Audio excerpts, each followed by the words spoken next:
मेरा गोरा रंग, बोलती आंखें, कंधों तक बल खाते बाल, चौड़ी छाती, पतली कमर और चिकनी सुडौल जांघें सभी को लुभाती थी। पुरुष मेरे सौंदर्य को देखकर कहते, ये लड़की तो किसी रसगुल्ले से कम मुलायम और रसदार नहीं है। इसे देखने मात्र से ही जन्नत की सैर हो जाती है। मैं सुंदर थी, मेरी देह यष्टि आकर्षक थी। मैं पुरुषों के मुंह से ऐसे शब्द सुनते ही नारी स्वभाववश खिल जाती और मुझे अपनी खूबसूरती का बरबस ही आभास होने लगता।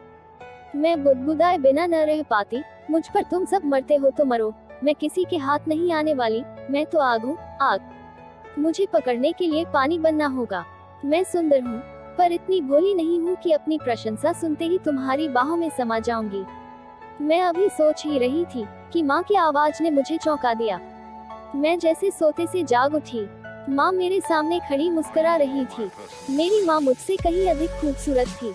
वो एक प्रौढ़ महिला थी, लेकिन देखने में 21-22 की ही लगती थी। वो अपने सौंदर्य और स्वास्थ्य के प्रति हरदम सजग रहती थी। वो अपने मुंह से कुछ कहती तो नहीं थी, किंतु उसके मन के भाव से अक्सर ही मुझे लगता कि वह राजीव अंकल को पसंद करती है और पापा उसके अनुकूल नहीं है।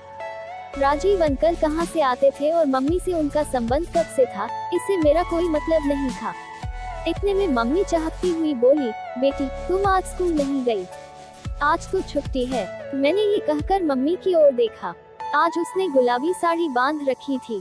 मम्मी पर गुलाबी कपड़े बहुत ही खिलते थे। उसका रूप उनमें और अधिक दमक उठता था।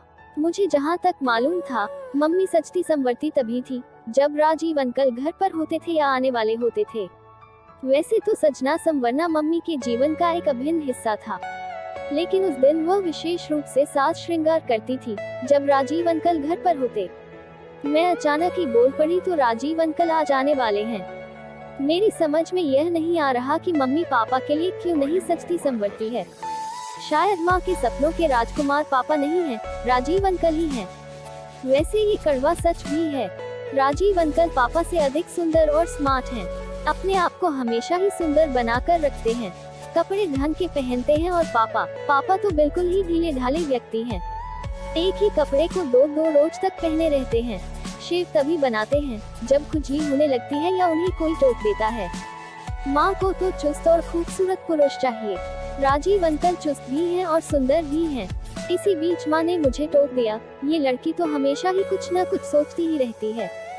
जा अपनी सहेली रूबी से मिला, वो तुम्हें कल याद कर रही थी। मैं अवाक रह गई। माँ मुझ पर आज इतनी मेहरबान क्यों है? अचानक ही मुझे रूबी के घर क्यों भेजने लगी? आखिर माजरा क्या है? एक साथ मेरे मस्तिष्क में न जाने कितने ही सवाल उमड़ने घुमड़ने लगे, लेकिन मुझ में ये पूछने की हिम्मत ही नहीं थी कि तुम मुझे जबरदस्ती रूबी के घर क्यों भेज रही हो। आखिर तुम्हारा इसमें क्या स्वार्थ है? खैर रूबी से मिलने के लिए तो बेताब मैं भी थी। मैं पैदल ही उसके घर चल दी। रूबी का घर हमारे घर से पैदल कोई 10-15 मिनट का रास्ता था। मैं रूबी के घर पहुंची तो दरवाजा खुला हुआ था। मैं बिना आवाज दिए ही अंदर चली गई। घर में उसकी माँ के सिवा कोई नहीं था। रूबी का भाई राहुल भी नहीं था। मुझ पर उसकी माँ की नजर पड़ी तो वह बोली, अंदर आ जा रानी, काफी दिनों बाद आई है। रूबी और राहुल तो अपनी नानी के घर गए हैं, कल सुबह तक आ जाने की उम्मीद है। खड़ी क्यों है? आ बैठ तो सही। मैं उसकी माँ के साथ बैठकर भला क्या बात करती। 2-3 मिनट तक खड़ी रही, फिर बोली, आंटी मैं जा रही हूँ, रूबी आए तो कह देना मैं आई थी।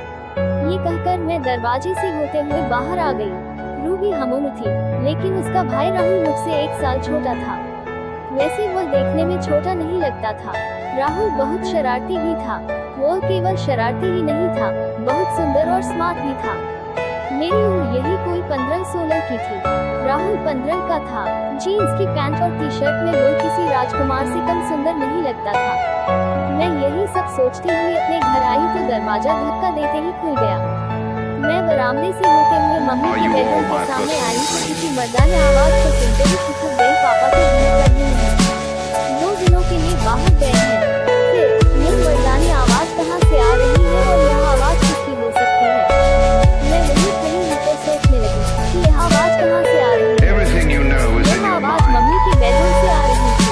मैंने सोचा शायद पापा आ गए हैं, लेकिन वो तो ऑफिस के काम से गए हैं। काम बीच में ही छोड़कर कैसे आ सकते हैं? माधुरी हमउम्र थी, लेकिन उसका भाई देखकर मुझसे 1 साल छोटा था। वैसे वह देखने में था। देवगन बहुत शरारती भी था।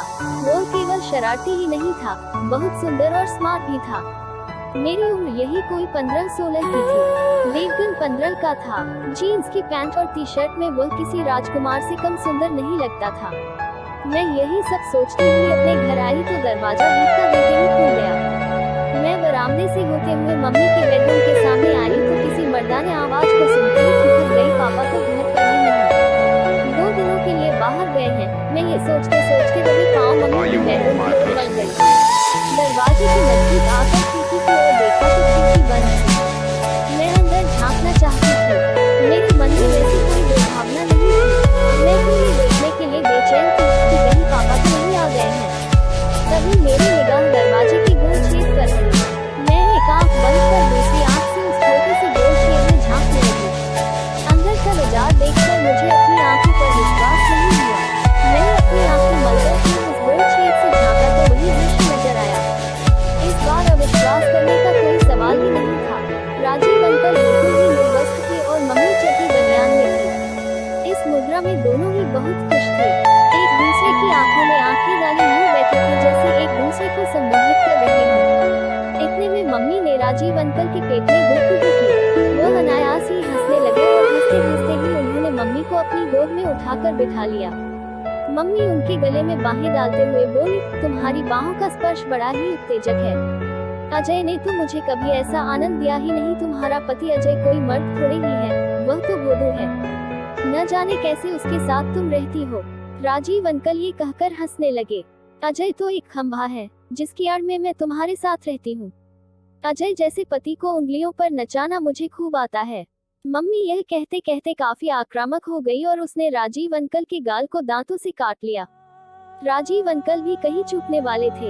एक हल्की सी चीत्कार लेते हुए उन्होंने मम्मी को बाहों में समेट लिया, फिर उसके होठों को जोर से भींच लिया। अब कैसा लग रहा है? कैसा क्या लग रहा है?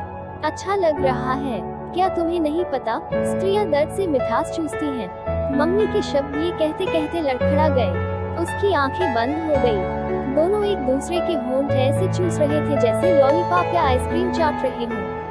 तभी विजय अंकल ने मम्मी को एक हल्की सी थपकी लगाई। इस थपकी के जवाब में मम्मी ने भी उनकी पीठ पर एक हल्की सी चिकोटी काट दी। सेक्स का इतना जीवंत और उत्तेजक दृश्य मैंने पहली बार ही देखा था। मेरा रोम रोम रोमांचित हो उठा। मेरे कपड़े पसीने से नहा गए। मुझे इस खेल को देखने में आनंद भी आ रहा था और घृणा भी हो रही थी। घृणा इसलिए हो रही थी क्योंकि ये खेल मेरी मम्मी किसी दूसरे मर्द के साथ खेल रही थी। पापा के साथ वो खेल में शामिल होती तो शायद मुझे घृणा न होती या मैं इतनी देर तक मेहनत नहीं होती। इतने नहीं मैंने देखा, दोनों एक दूसरे से थका कर ऐसे गुनगुन बैठे भौंक रहे हैं, मानो वो शिकारी कुत्ते बराबर क्या हो और तुम्हें लगने के लिए सुस्ता रहे हैं। तभी मम्मी ने हाथ का इशारा करते हुए कहा, आओ यहाँ मेरे पास। आजकल वो कैसे चूस रहे थे जैसे कोई आइसक्रीम चूसता हो। क्या तुम इस मामले में पीछे थी? विजय अंकल ने कहकर जाने के लिए उठ खड़े हुए। मम्मी ने उनका हाथ छुपकर पकड़ लिया। क्यों? दिल भर गया। अब बस भी करो, रूह भी कहीं आ गई तो मुश्किल हो जाएगी। विजय अंकल की आवाज में थकान थी, लेकिन मम्मी के चेहरे पर थकान की शिकन तक भी नहीं थी। उसकी आंखों में तो अभी और आमंत्रण हिलोने मार रहा था। उसने विजय अंकल को खींचकर पलंग पर बिठा दिया। रूही अपनी सहेली के घर गई है, वो अभी नहीं आने वाली। मेरे शरीर में एक सिहरन सी दौड़ गई। तुम भी? विजय अंकल ने ये कहते कहते मम्मी को बाहों में भींच लिया। लगता है अब कल वाले आसन का इस्तेमाल करना पड़ेगा।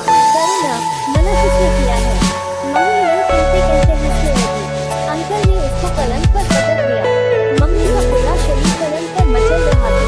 अंकल ने हाथ बढ़ाकर टेलीवाला ऑन कर दिया। संगीत की धुन बड़ी ही उत्तेजक और दिलकश थी। तभी अचानक ही मुझे छींक आ गई। सारा घर गोबर हो गया। मैं हड़बड़ा कर अपने कमरे की ओर भागती चली गई और पलंग पर निढाल पड़ गई। मुझे अपने आप पर बहुत ही खींच आ रही थी। इस नास्ते की खुद को क्या अभी भी आना था। सारा खेल बिगाड़ दिया। इतने में दरवाजा खुलने की भड़ाम की आवाज हुई। मैं फटाफट पलंग से उठकर कपड़े बदलने लगी ताकि मम्मी यह समझे कि मैं काजल के घर से अभी आ रही हैं। इसी बीच मम्मी मेरे कमरे में दाखिल हुई। मैंने देखा वो काफी भयभीत थी। वो मेरे करीब आकर बोली, कब आई? अभी चली ही तो आ रही हूँ। काजल घर पर ही थी। हाँ, घर पर ही थी। मैं इतना कहकर बाथरूम में आ गई और स्वयं को सहेजने संभालने की कोशिश करने लगी। मुझे डर था कि कहीं मैं माँ बेटी के मर्यादित रिश्ते की गरिमा को भूलकर कोई अशोभनीय बात न कर बैठूं। मैं माँ से कोई सवाल करना नहीं चाहती थी, क्योंकि माँ की यह अपनी जिंदगी थी। न जाने किस मजबूरी में वह ये सब कर रही थी। कोई कारण जाने बिना माँ को कुछ कहना मुझे ठीक नहीं लग रहा था। वह पापा से इतनी बड़ी बेवफाई क्यों कर रही थी, ये बात मुझे भीतर ही भीतर कचोट रही थी। मैं शुरू से ही उस विचारधारा की थी, जो भी काम करो खुलेआम करो, किसी से धोखाधड़ी न करो। कोई भी काम बुरा नहीं होता, वो तब बुरा हो जाता है जब वह सबकी नजरों से बचाकर किया जाता है। मम्मी को पापा पसंद नहीं है या वे उसको खुश नहीं रख पाते हैं तो वह विजय अंकल के साथ उन्हें तलाक देकर रह सकती है। ऐसे छुप छुप कर वह जो कर रही है, उससे तो परिवार में गंदगी ही फैल रही है। मैं बाथरूम से कोई 10 मिनट के बाद आई तो मम्मी अपने बेडरूम में थी। विजय अंकल जा चुके थे। मैं उनके सामने जानबूझकर नहीं गई थी कि कहीं वह शर्मा न जाए या मम्मी को मुझ पर शक न हो जाए। मैं अपने कमरे में आकर अभी बैठी हुई थी कि मम्मी हंसती हुई आकर बोली, रूबी, तुम्हारे विजय अंकल आए थे, तुम उनसे मिल भी न सकी। मैंने बेकार ही तुमको काजल के लिए भेज दिया। आओ मेरे साथ कमरे में। ये कहते कहते मम्मी ने मेरी बांह पकड़ ली और मुझे खींचते हुए अपने कमरे में ले आई। मैंने देखा पलंग पर ढेरों सामान रखे पड़े थे, जिनमें ज्यादा मेरे लिए नहीं थे। मैं सब कुछ भूल भाल कर पलंग पर उछल कर चल गई और फैलाकर अपने नाक के कपड़े देखने लगी। गुलाबी मिनी स्कर्ट टॉप, जीन्स की टाइट पैंट और लोकर की शर्ट, आसमानी गाउन और भी न जाने कितने ही पोशाकें मेरे अंदर मेरे लिए लाए थे। तभी मम्मी मुस्कुराती हुई बोली, तुम्हें कपड़े पसंद आए? देखा, तुम्हारे अंकल कितने अच्छे हैं, तुम्हारा कितना ध्यान रखते हैं। ओह मम्मी, अंकल कितने स्वीट हैं। मैं ये कहती हुई मम्मी के गले से लग गई। मम्मी का चेहरा खिल उठा और मैं किन्हीं ख्यालों में खो गई। लेकिन अंकल ये सब क्यों कर रहे हैं? मम्मी को पापा से हथियाने के लिए? क्या मुझे इन कपड़ों को स्वीकार करना चाहिए? मम्मी शायद इन कपड़ों का लालच दिखाकर मुझे अपने पक्ष में करना चाहती है। वो मुझे अपनी तरफ मिलाकर रखना चाहती है। विजय अंकल यह अच्छी तरह जानते हैं कि माँ को हासिल करना है तो बेटी को भी खुश रखना होगा। माँ बिना बेटी के हाथ नहीं आने वाली। कुछ भी हो, मम्मी जब विजय अंकल के साथ खुश हो तो मुझे क्या हो सकता है? पापा मम्मी को यौन संतुष्टि नहीं दे पाते। विजय अंकल यौन कला में माहिर हैं, उन्हें यौन जीवन को जीना आता है। माँ को नाखुश करने का या दोषी ठहराने का मेरा कोई हक नहीं बनता है। मैं ये सोचते खुशियाँ कर हंस पड़ी। मम्मी, मैं मान गई विजय अंकल को कपड़ों की खरीदारी करने में वो औरतों से भी 2 कदम आगे हैं। और एक तुम्हारे पापा हैं, जिन्हें कुछ भी नहीं आता। न जाने वो कौन सी मंजिल खड़ी थी कि मैं उनकी खूंटी से बांध दी गई। मम्मी ये कहते कहते काफी भावुक हो गई। मैंने देखा उसकी आंखें भीग आई थी। उसके चेहरे पर पापा के प्रति वितृष्णा के भाव पसर आए थे। मैं बोली, मैं तुम्हारे साथ हूँ माँ, तुम क्यों अपना मन दुखी करती हो? पापा को जैसे जीना है वैसे उन्हें जीने दो और तुम्हें जैसे जीना है वैसे जियो। मेरे ये कहते कहते उसने मुझे गले से लगा लिया। मुझे इस बात का कहाँ बोध था कि पति पत्नी के जीवन की राहें अलग अलग हो जाती हैं तो उनकी संतान त्रिशंकु सी बन जाती है, तो उसका हित कोई नहीं सोचता। मैं सोच रही थी, पापा बाहर जाकर क्या करते हैं, ये किसी ने भी तो नहीं देखा है। हो सकता है उनका भी किसी पास से संबंध हो। मम्मी के संबंध के बारे में मुझे इसलिए पता है क्योंकि मम्मी के साथ मैं रह रही हूँ। हो सकता है पापा मम्मी से भी 2 कदम आगे हों। मैं केवल मम्मी को ही बुरा क्यों मानूं? पापा भी तो बुरे हो सकते हैं। मैं ये सोचते सोचते ही अपने कमरे में आ गई।